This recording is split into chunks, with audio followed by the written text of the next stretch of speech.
After life ये movie काफ़ी डरावनी है। अगर आपको भी गंदी हरकतें और डरावनी हरकतें पसंद है तो ये मूवी बिल्कुल आपके लिए है। इस मूवी की शुरुआत होती है एलियट इस नाम के आदमी से। एलियट मरे हुए लोगों को तैयार करता था ताकि वो मौत से पहले अच्छे दिखे। एलियट डेड बॉडी से ऐसे बात करता जैसे डेड बॉडी जिंदा है। इस मूवी के शुरुआत में ही हमें ईना के बारे में बताया गया है। ईना प्राइमरी स्कूल की टीचर है और अपने बॉयफ्रेंड पॉल के साथ वो रहती है।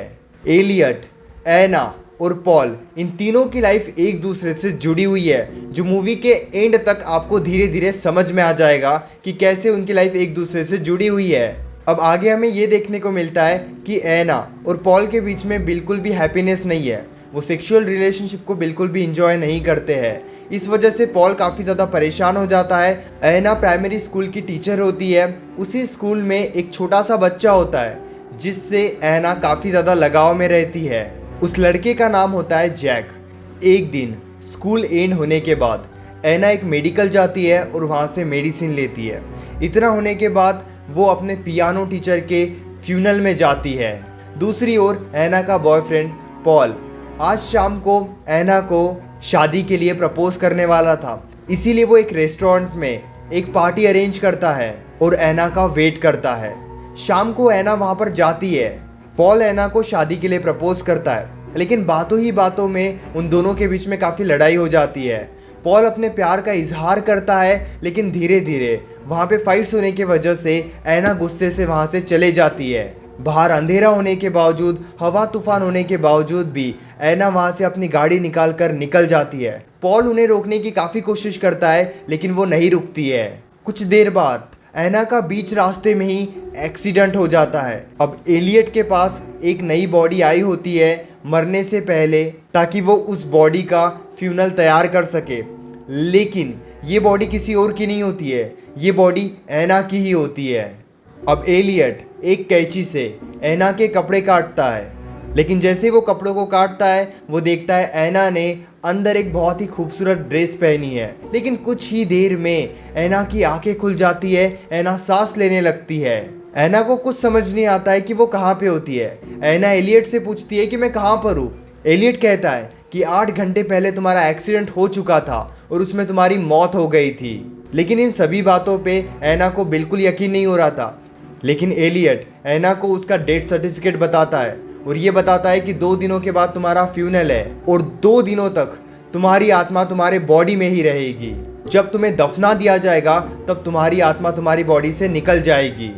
एलियट एना से कहता है कि मेरे पास शक्ति है कि मैं मरे हुए लोगों से 2 दिनों तक बात कर सकता हूँ, जब तक बॉडी को दफनाया ना जाए। दूसरी तरफ पॉल, जिसे इन सभी बातों के बारे में अभी तक कुछ पता नहीं चला था, दूसरी तरफ एना को दिखाया जाता है जो बुरी तरीके से जख्मी थी। तब वहाँ पे कुछ टाइम के बाद एना का बॉयफ्रेंड पॉल एलियट से मिलने आता है, लेकिन एलियट एना से मिलने की इजाज़त नहीं देता है। इन सभी बातों को एना अंदर से देख रही थी। एलियट जब अंदर आता है तो एना एलियट से पूछती है कि तुमने मुझे मेरे बॉयफ्रेंड से क्यों नहीं मिलने दिया। तब एलियट एना से कहता है कि कुछ ही देर में तुम्हारी आत्मा तुम्हारी बॉडी को छोड़ देगी, लेकिन अगर तुम किसी से मिलती हो तो इस वजह से तुम्हारी अटैचमेंट काफ़ी ज़्यादा बढ़ेगी और तुम्हारे आत्मा को शांति नहीं मिलेगी और तुम इधर उधर भटकती रहोगी। और यहाँ पे अब दूसरी तरफ पॉल एना से मिलने की बहुत ज़्यादा कोशिश करता है। पॉल को कहीं से भी परमिशन नहीं मिलती है। कुछ टाइम के बाद एना वहाँ पर घूमती है, लेकिन तभी एना को और एक डेड बॉडी दिखती है। ये देखकर एना और ज़्यादा घबरा जाती है और ज़्यादा डर जाती है। उस दिन एना काफ़ी ज़्यादा परेशान थी। वो एलियट को मारने की भी काफ़ी ज़्यादा कोशिश करती है, लेकिन एलियट उसे ये भरोसा दिलाता है कि तुम मर चुकी हो, मेरे अंदर शक्ति है ये सब देखने की, इसीलिए तुम मुझसे बात कर पा रही हो, मेरे अलावा तुम किसी से बात नहीं कर पाओगी।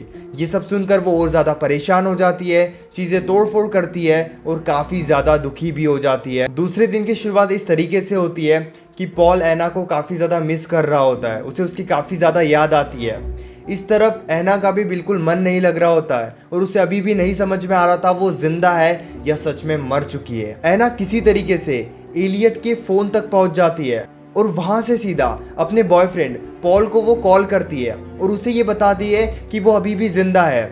लेकिन पॉल को इस बात पे भरोसा नहीं होता है। पॉल को ऐसे लग रहा है कि वो एक सपना देख रहा है। पॉल फ़ोन कट कर देता है। इस वजह से ऐना और ज़्यादा डिस्टर्ब और ज़्यादा दुखी हो जाती है। लेकिन उसी वक्त वहाँ पे एलियट आ जाता है और वो ऐना को और ज़्यादा समझाने की कोशिश करता है कि तुम समझने की कोशिश करो, तुम मर चुकी हो। ये सुनकर अब ऐना को सच में लगता है कि शायद वो मर चुकी है। और बातों ही बातों में ऐना एलियट से पूछती है, क्या मेरी मॉम मेरे मौत पर रोई थी? एलियट कहता है, बिल्कुल भी नहीं। ऐना पूछती है, क्या मेरा बॉयफ्रेंड पॉल मेरी मौत पे रोया था या फिर नहीं? एलियट इस पे भी कहता है कि नहीं, पॉल को तो ज़रा भी फर्क नहीं पड़ा। ये सुनकर ऐना को और ज़्यादा बुरा लगता है और वो और ज़्यादा दुखी हो जाती है। अब यहाँ पे दूसरी तरफ पॉल को भी कहीं ना कहीं ये लगने लगा था कि सच में ऐना मर चुकी है। अब ऐना के पास फिर से एक डेड बॉडी आती है जो पुलिस ऑफिसर के छोटे भाई की होती है। लेकिन इस डेड बॉडी के साथ पुलिस ऑफिसर भी आते हैं और पुलिस ऑफिसर ये देख लेते हैं कि शायद ऐना सांसें ले रही है। ये देखकर वो ऐना के पास आते हैं, लेकिन पुलिस ऑफिसर को ये लगता है कि ये उनका एक वहम था। लेकिन बाहर ऐना का बॉयफ्रेंड पॉल एक बार फिर से कोशिश करता है ऐना से मिलने की। वो फिर से पुलिस ऑफिसर के पास जाता है और अलग अलग तरीके से मिलने की कोशिश करता है। लेकिन बहुत ज़्यादा कोशिश करने के बाद भी उसे परमिशन नहीं मिलती है ऐना से मिलने की। अब ज़रा आप ध्यान से समझने की कोशिश करना। जैक, जो ऐना का फेवरेट स्टूडेंट था, अब जैक एलियट के पास जाता है और जैक एलियट से पूछता है एलियट के काम के बारे में।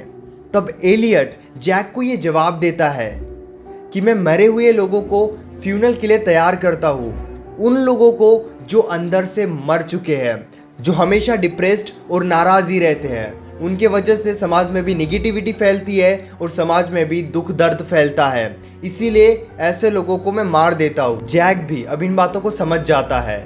एलियट अब ऐना के पास जाता है और ऐना से कहता है कि तुम अपने ज़िंदगी में बिल्कुल भी खुश नहीं थी, तुम अपने ज़िंदगी में काफ़ी ज़्यादा दुखी थी। खुश रहने के बहुत सारे मौके तुम्हें मिले, लेकिन तुम फिर भी खुश नहीं थी। ये सुनकर ऐना को ये रियलाइज़ होता है कि हाँ, खुश रहने के उसके पास बहुत ज़्यादा मौके थे, लेकिन वो फिर भी अपने ज़िंदगी में दुखी थी और शायद यही दुख उसके जीते जी मौत का कारण बन रहा था। एलियट ऐना से पूछता है कि अगर तुम्हें दूसरा मौका मिले ज़िंदगी जीने का तो तुम अपनी ज़िंदगी को कैसे जियोगी? लेकिन फिर भी ऐना शायद अपने ज़िंदगी से पूरी तरीके से हार चुकी थी और उसने अपने मौत को भी स्वीकार कर लिया था। लेकिन इतना सब होने के बाद ऐना को तो ये बात समझ गई थी कि वो जिंदा है और एलियट उसे मारने की कोशिश कर रहा है। एलियट ऐना को इसीलिए मारने की कोशिश कर रहा था क्योंकि वो अपने ज़िंदगी में खुश नहीं थी और एलियट का यही मकसद था, ऐसे लोगों को मारना जो अपने ज़िंदगी में खुश नहीं है। समझ में आया आपको? ऐना जब तक इन सभी बातों को समझ रही थी तब तक काफ़ी ज़्यादा देर हो चुकी थी।